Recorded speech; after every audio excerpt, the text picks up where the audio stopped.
Good afternoon, everyone.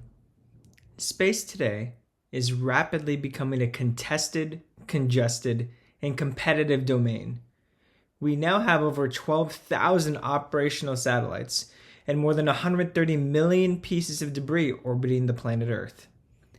This congestion places vital services like GPS, military satellite communications, and climate monitoring at risk.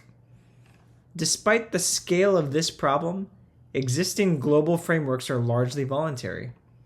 The Artemis Accords and U.S. Space Policy Directive 3 have made significant strides, but without binding global traffic management rules, we are headed towards dangerous fragmentation.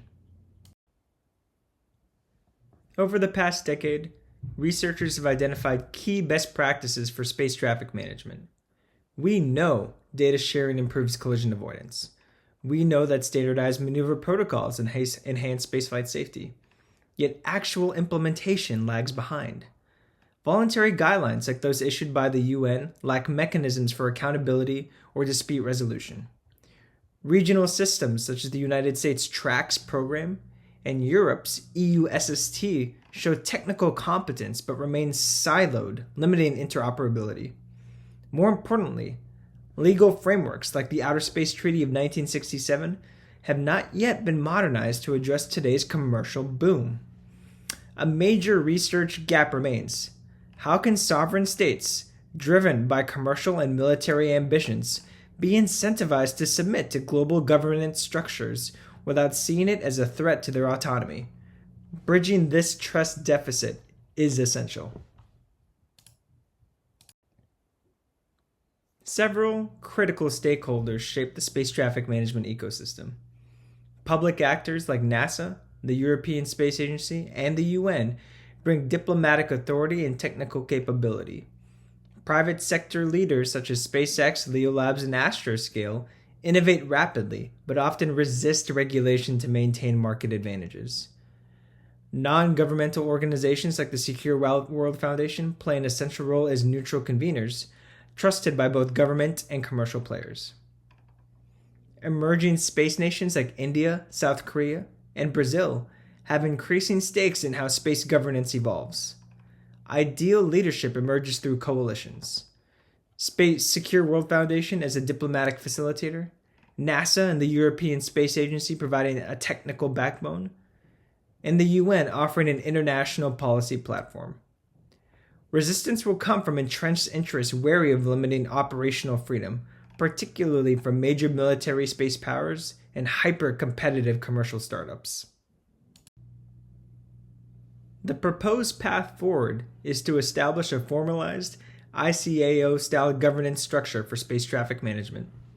In Phase 1, the Secure World Foundation would lead informal workshops between government regulators and commercial operators, building a foundation of shared trust and interoperability standards.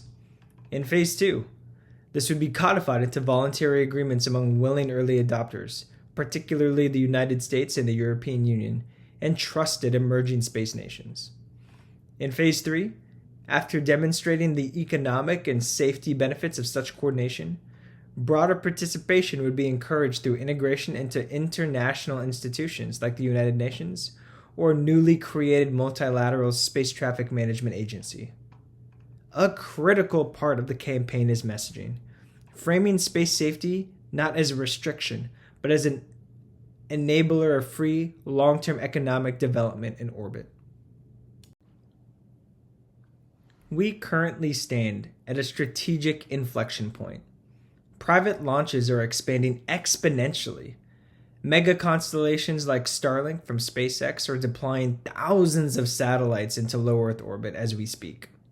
At the same time, emerging nations are seeking pathways to participate in space sustainability. Ideal partners for this movement include NASA, the European Space Agency, the UN, Secure World Foundation, and leading companies like Astroscale that are committed to space degree mitigation. The theory of change rests on voluntary alignment first. Early voluntary adopters demonstrate the economic, technical, and diplomatic benefits of coordinating traffic management, gradually creating normative pressure for broader international adherence. Ultimately, Soft norms can crystallize into hard rules through habitual compliance and demonstrated mutual benefit. If we succeed, we will see safer orbital operations, stronger US and European leadership, and a global governance model that preserves space for peaceful and economic uses. Without action, however, we face the escalating risk of accidents, diplomatic crises, and exclusion of new space actors. Thank you all for your attention, and I look forward to your thoughts on how we can collectively protect and sustain the outer space environment. Thank you.